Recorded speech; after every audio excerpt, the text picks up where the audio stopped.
And we continue at 2:05 in the afternoon on the John Phillips Show. Mr. Randy Wang's in New Mexico. John, not to be outdone by the statewide efforts of the SEIU, unions in San Francisco say they've collected enough signatures to get their own billionaire's tax on the ballot. Which is hilarious because if you look at a map of the state of California and you look at where the billionaires all reside, it's essentially in the San Jose area and San Francisco. Well, they would like to make sure that they pay their fair share. I guess. 800-222-5222 is the telephone number. 1-800-222-5222. It is our pleasure to welcome our next guest to the program. He is the author of Behind Closed Doors, a book where he talks about his experience as a speechwriter and confidant of Presidents Nixon and Reagan, available online at Amazon.com. You can also find it at your local bookstore. Ken Khachigian. Ken, welcome. Hi, John. Good to be here with you again. Well, thanks so much for stopping by. Let's start out talking about what's going on in Davos right now, where the president was there to address an international audience, as were members of his cabinet, including the Secretary of Treasury. And Gavin Newsom, of all people, the governor of California, a man who was elected to a state office, presumably to handle state issues, who sees himself as a national or international figure, decided that he would crash the party and present himself to the international community as the leader of the opposition in the United States. What do you make of what Gavin Newsom did? Well, Gavin Newsom going to Davos and giving advice to all those CEOs and world leaders is, to me, like giving tailoring tips from Bernie Sanders. Or getting long-term marriage advice from Jennifer Lopez. He's about the worst person in the world to give advice to successful CEOs and successful world leaders who actually know how to run their governments. This is certainly the most failed governor we've had in California. Since Jerry Brown, and so it's been a sort of a reality show kind of thing, and Secretary of Treasury Bessent had it right when he called him Sparkle Beach Ken. It's sort of been laughable. He's looked so petty and small, and when you think of some of the giants that we've had. Here running California, and then of course some of the giants that we have on the international stage.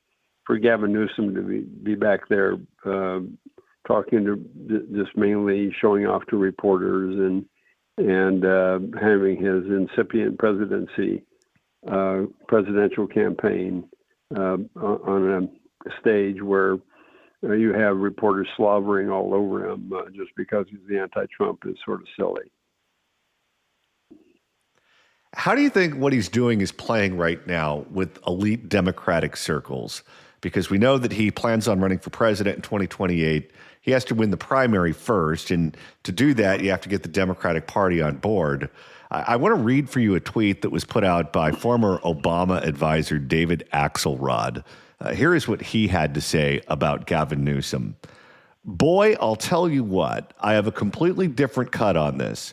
Newsom is whip smart, charismatic Paul. His critiques of Trump are right. But this, why can't people just be as courageous as me routine is tedious. Haven't we seen enough self-puffery in our leaders? He's got it spot on, and that's coming from a person who's been around the block, and that's the way I view it.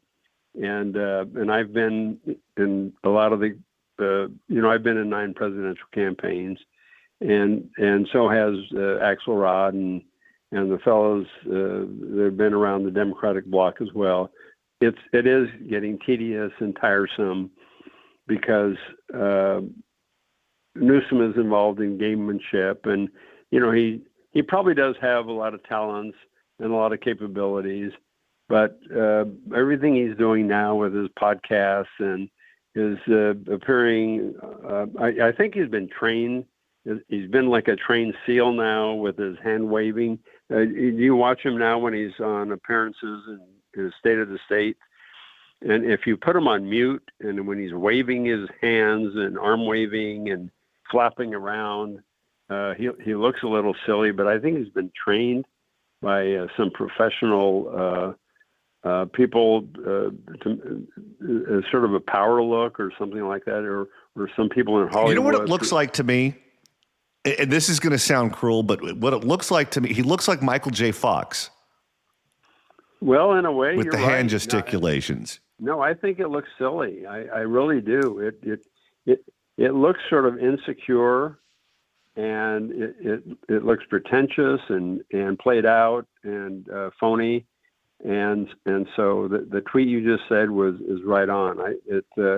I would be very wary. I talked to somebody who writes for one of the very major political newsletters and who leans Democrat, and I said, look, I think Gavin Newsom is a weak read and is not going to make it past the first or second primaries because there's a lot of pros out there who's going to cut him off the knees. Well, it's not just that. He also has to deal with the record in California that he has produced, which is not a good one. Yeah, well, there was an interaction that was with Jonathan Chait of the Washington Post, where he was talking about Gavin Newsom on a podcast. And here's what he said. Newsom has a problem. He's been a California politician for decades and has held the state's governorship since 2019. During his tenure, the state has been a laboratory for some of the Democratic Party's most politically fraught policies and instincts, which has left it less affordable and more culturally radical than it used to be.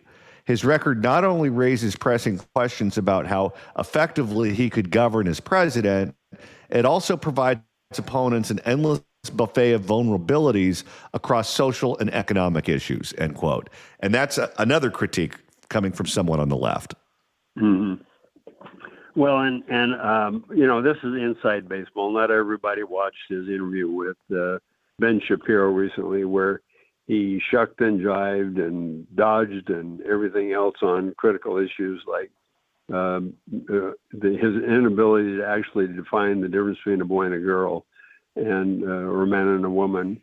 And he was so uncomfortable answering very fundamental questions on policy issues, and then actually tried to defend the fact that claim that people weren't leaving California anymore, although over 1 million people have left since in the last 4 years. Refugees, it said, refugees are people that march with their feet. And the record is that they've left California for a reason. Utility prices are highest in the country. Gasoline prices are highest in the country. Insurance price. I just got my homeowner's insurance bill. It's to the roof. So you just go to anything that you're paying in California, and it's more expensive. And he's spent, I don't know what the price tag is anymore on homelessness.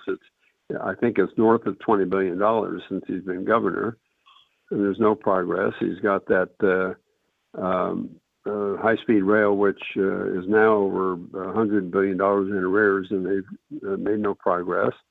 So Tate is right. The record is just terrible, and so he's going to campaign, I'll do for America what I've done for California. So I used to run campaigns. I don't do that anymore, but I'd sure love to run a campaign against Newsom. What do you think Nixon would think about him? Nixon would. That's interesting. I wake up just about every day wishing I call him the old man. that I wish I could get the old man on the phone and talk to him, and he would shake his head about. He would call him a little man, a little man with no ideas, and that would not match up to any of the giants that Nixon dealt with in his career, the giants in the Congress, the giants on the world stage, the giants in foreign policy he dealt with, the giants in the economic world, and he would call him a small-minded little man. It's exactly how he would view him.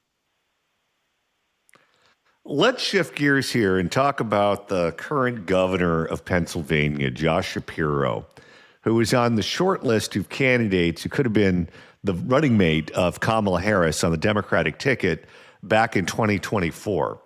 He has a book out now that is not complimentary of Kamala Harris and her team. He tells a bunch of different stories that portrays her in a very negative light, including one where when he was being vetted as vice president, or potentially to be vice president, they asked him if he was ever a foreign agent of Israel.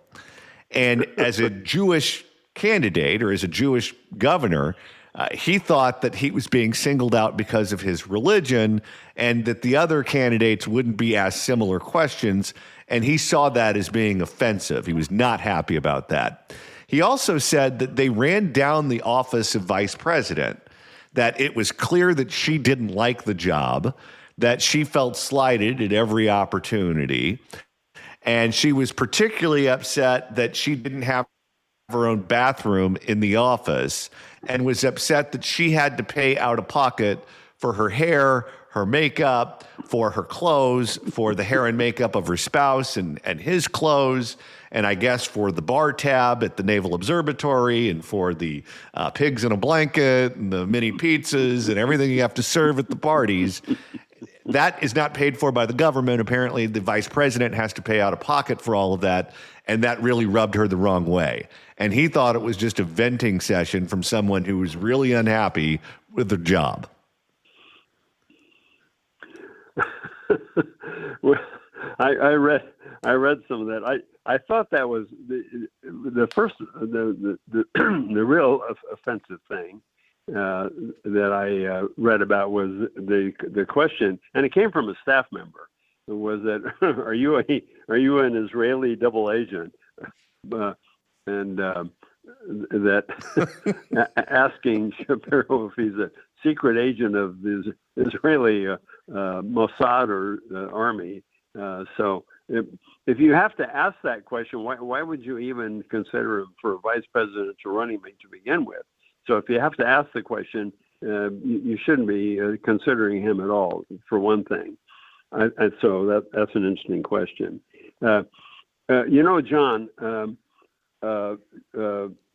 John Nance Garner, who was FDR's vice president, summed it all up pretty well. He said, the vice presidency is not worth a bucket of warm spit. So every vice president has their complaints. When I worked for President Reagan, and I think I discussed this a little bit in my book, because the day of the assassination attempt on President Reagan, I worked closely with George Bush. I had a really good relationship with George Bush, and not so much as the staff he brought with him to work with Reagan, but I did with Bush. And Bush had a good relationship with Reagan. They had a cordial relationship. It was a good working relationship. But Bush brought into the vice presidency, he was former CIA director, former congressman, former UN ambassador, former Republican National Committee chairman. He had a lot of credentials. And so he was a good complement to the president. And if anything happened to Reagan, I think he was certainly capable of taking over the reins. I think the problem with Kamala Harris was that she had absolutely no credentials to be president of the United States. and it may have been one of the reasons why she was treated with such contempt by Biden's staff, and maybe another reason why she was, at the end of the day, she was treated with contempt by the American voter.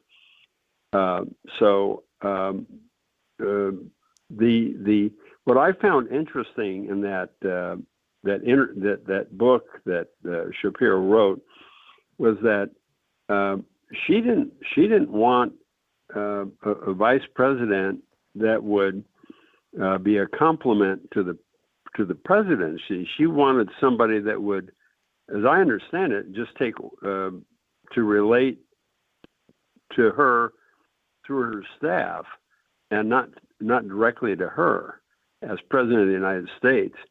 And I found that alarming, because if anything had happened to her, then what was his position? That he was going to work through her staff? That's sort of silly. So I'm glad he wrote the book, because it reveals a lot about Kamala Harris, and it underscores even more why the American people were wise not to elect her president of the United States.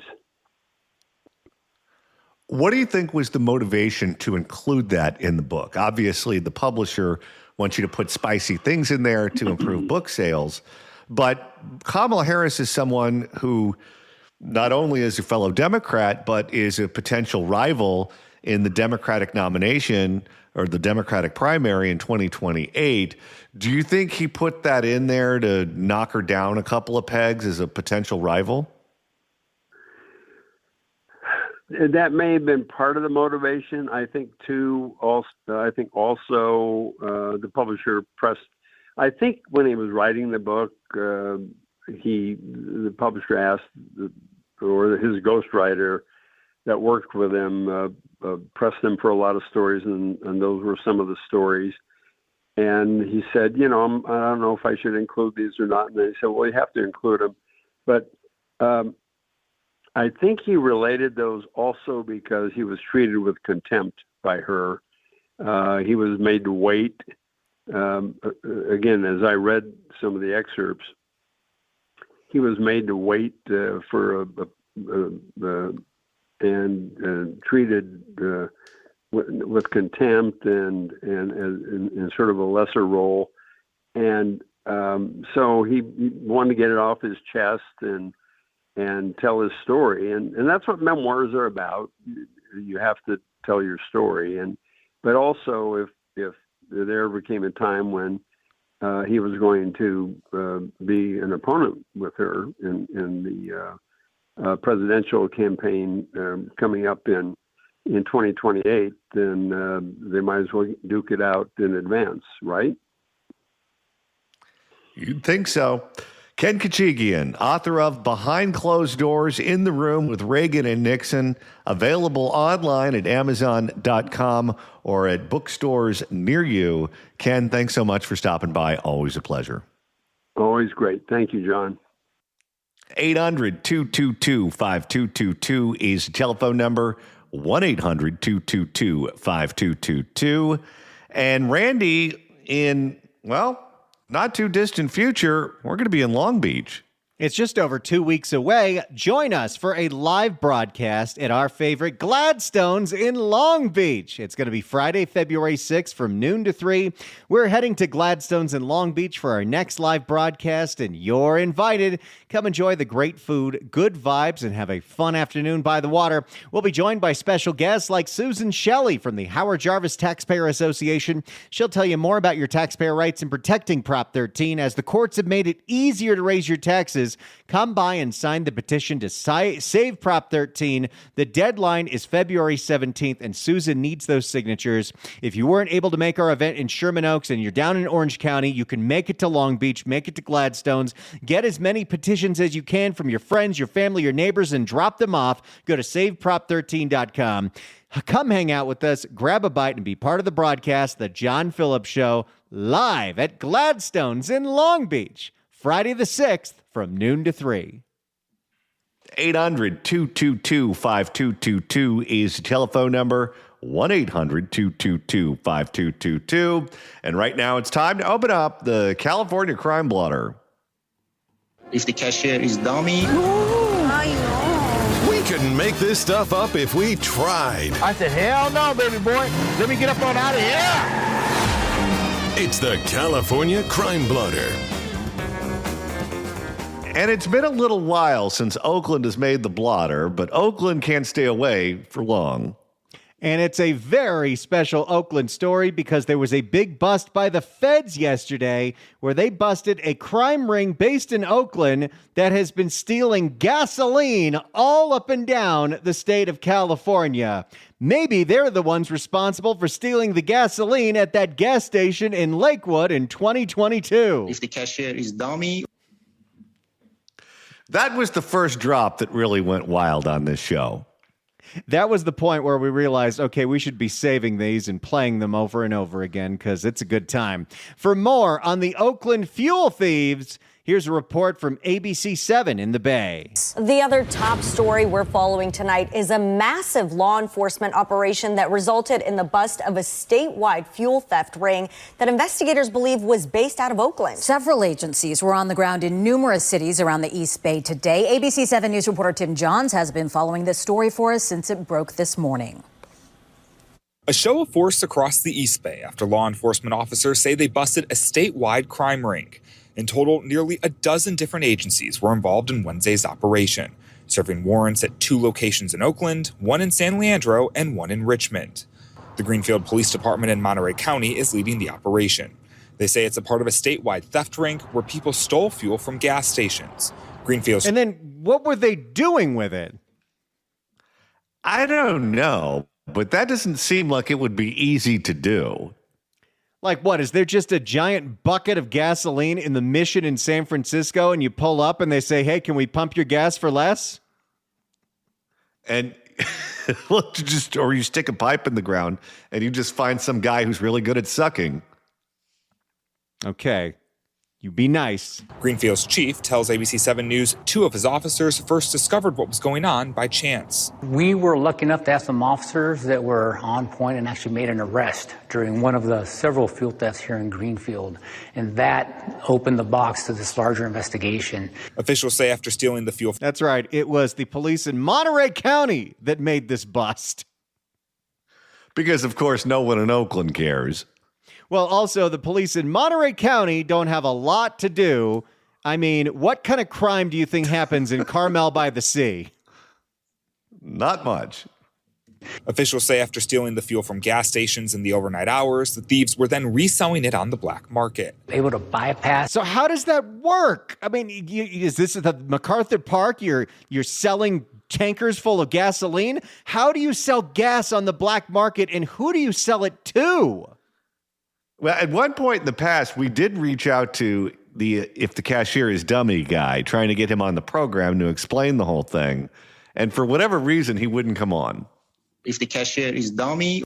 Like, look, there are certain kinds of crime where I don't like it, but I understand you're stealing cash, you're stealing jewelry, but how? It must be pretty tough to offload stolen gas. Able to bypass the security features of some of the... Unless there's crooked gasoline stations that know that they can buy this gas for way cheaper than the stuff that's coming out of the refineries. Well, hey, we have crooked chop shops and they're licensed by the state.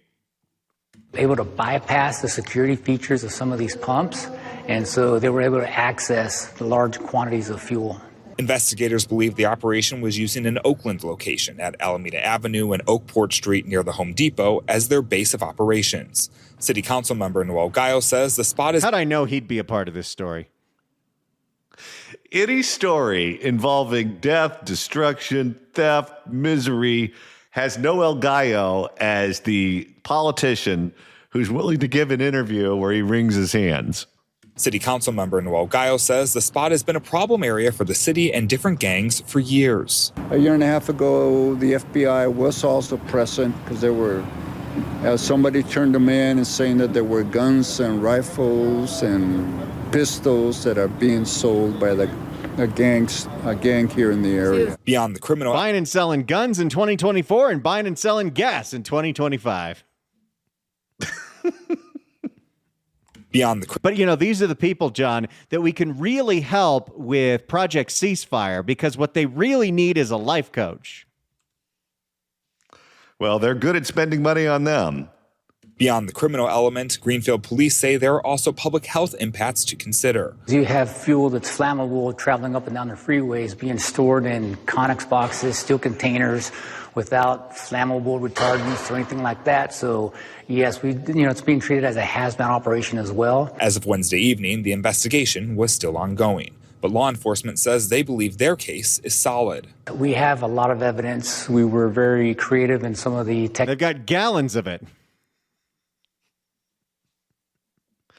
More than they know what to do with. We have a lot of evidence. We were very creative in some of the techniques that we used, all in line with our Monterey County DA's office. So we're very optimistic about. These guys are so excited that they had something to do, because they probably spend most of their day just going on 17-mile drive and seeing if people are speeding. So we're very optimistic about the process. Maybe they're seeing if anyone's cheating at golf at Pebble Beach. Well, hey, maybe Clint Eastwood did something wrong. So we're very optimistic about the prosecution of these crooks. The police are encouraging anyone who sees any suspicious activity at local gas stations to report it. In Oakland, Tim Johns, ABC 7 News. Like if someone shows up in a tanker that doesn't have any logos on it and they're filling up. That could be suspicious. All right, so that's what's going on in Oakland. But Randy, it's time to reopen the blotter. It's happened yet again. I see. Time for the California Crime Blotter. And now it's time to move to the center of the state and see what's going on in Sacramento. In Sacramento, there have been a whole bunch of burglaries at a chain of falafel joints called Falafel Corner. For more, here's Fox 40 in Sacramento. It's tonight in a story we brought you yesterday. Another Falafel Corner location is speaking out after also being targeted by thieves just hours before a separate break-in. The owners believe they're stealing fried chickpeas, I tell you. How much could that be worth? The owners believe the same suspects may be responsible. And tonight, we're seeing new surveillance video. Fox 40 Cedric Hood joining us now live with how business owners say these crimes, Cedric, are making it hard for them to stay afloat right now. Yeah, good evening, Nikki. Back-to-back break-ins at Falafel Corner, one on the Bradshaw Road location and here on Bruceville Road. Now, listen, this happened within a few hours. One at midnight, one just hours later, and both owners... They went on a very specific crime spree. Sounds like it. Now, listen, this happened within a few hours. One at midnight, one just hours later, and both owners tell me this comes at a time where they are simply just trying to get by. Surveillance video captures the... What if that glass gets in the hummus? I think that glass got everywhere. Surveillance video captures the moment thieves break into Falafel Corner on Bruceville Road early Sunday morning. The owner says two suspects smashed a glass window near the front entrance just after 4:30 a.m. Around 4 a.m., my alarm company called me. They said there's a pending alarm. What's going on? I checked the cameras, and all I see was, glass on the floor. Once inside, they took the cash register with nearly $2,000 inside. Wait, why was there cash inside the cash register at the Falafel Corner? Yeah, that doesn't seem like a good idea. And are that many people paying with cash for falafel these days? Wouldn't you assume that everyone's using their card so they can get miles?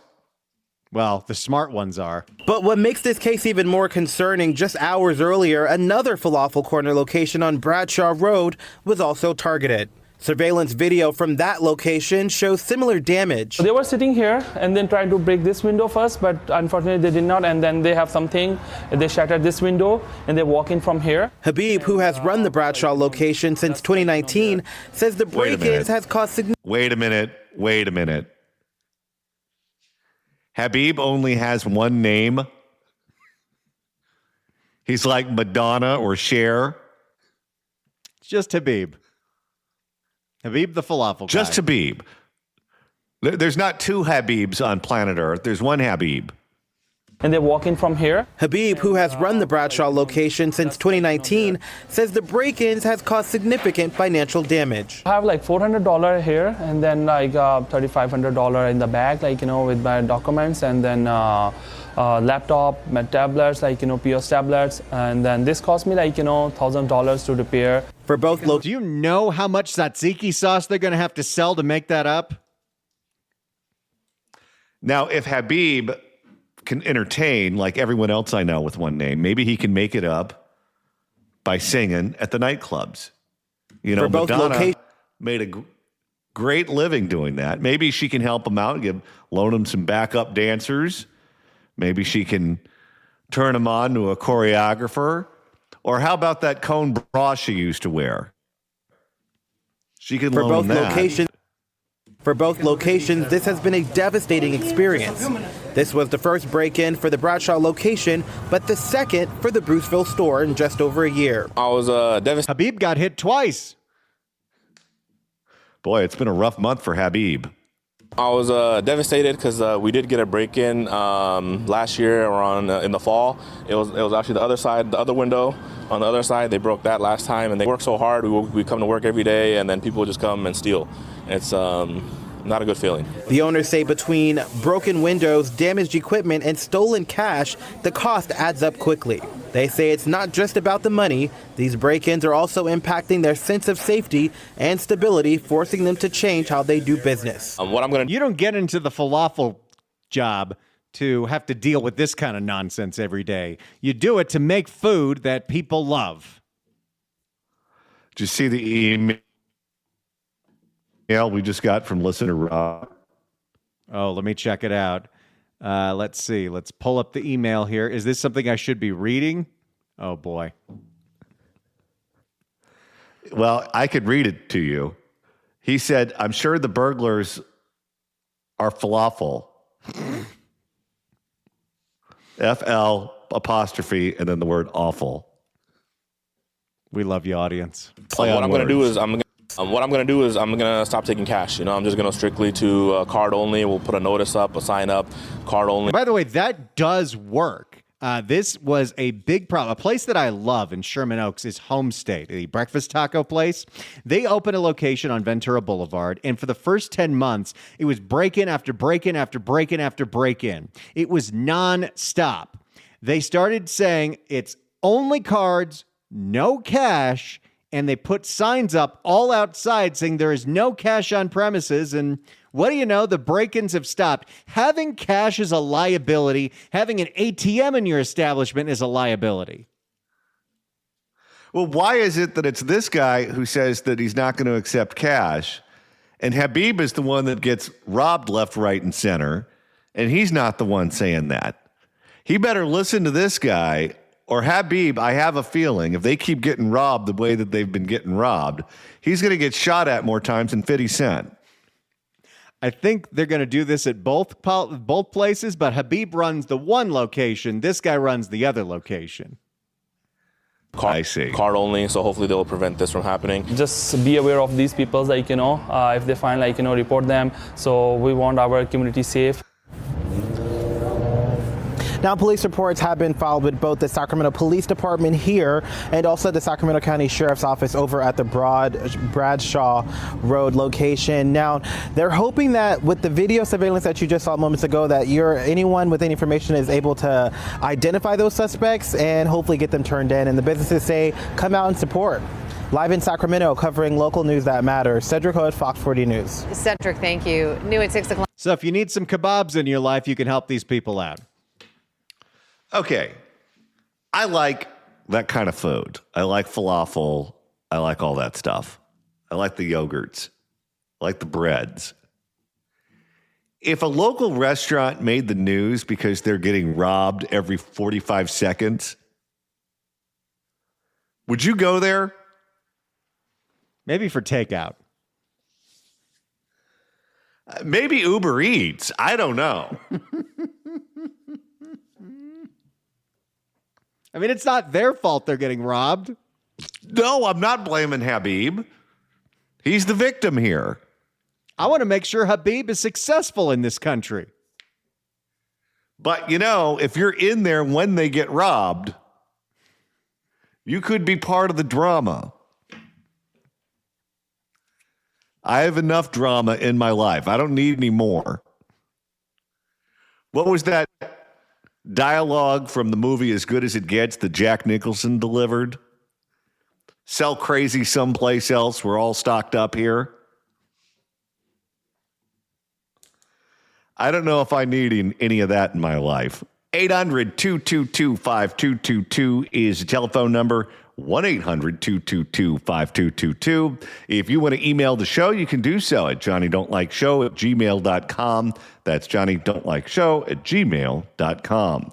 Let's go to Jeff in Burlingame. Jeff, hello. Yes, hello. Hi there. Hello. Hi. I haven't stopped riding public transit. I've been riding it for almost 48 years, except for 1 year when a leg injury kept me from walking, and then I had to deal with stupid drivers. But I've had very few bad experiences on public transit, and I just think it often gets too much of a bad rap. I could tell you this. If I lived in an area where it was convenient, and it is convenient in certain areas, you go to Manhattan, for example, it is much easier to get from one side of town to the other, particularly if you're dealing with rush hour or a time when a lot of people are on the roads. It's much easier to get there via subway. However, in the portion of California that I live in, it's not particularly convenient. You have to go out of your way to use public transit. But when I lived in an area where I could use public transit, which was in Los Angeles, my experience was not like yours, unfortunately. I wish it was. If it was like yours, it certainly would take a lot of stress off of me trying to find parking. And if you're going out for an evening, you have to have a designated driver, those sorts of things. It eliminates certain issues. But I never had those good experiences. It was always buses that were late or buses that had people who were having episodes or areas where I just didn't feel safe. I felt like I was constantly being placed in dangerous situations, and then you just learn to avoid them. And then when Uber and Lyft came around, that just became my go-to. I see. Yeah, and for me, it was very, very convenient. So I understand where you're coming from. All right. Thank you for the call, sir. All right. Let's go to JR in Brentwood. JR, hello.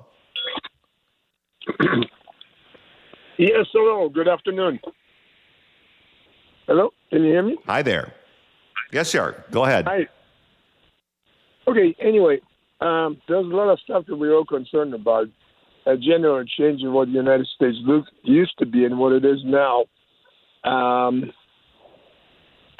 It seems like there's a turn in Hollywood, at least, back a little to the conservative side. And it seems like in California, too. And the demographics that seem to reflect it best is, of course, us, the baby boomers, and the Generation Z, I believe, the last one.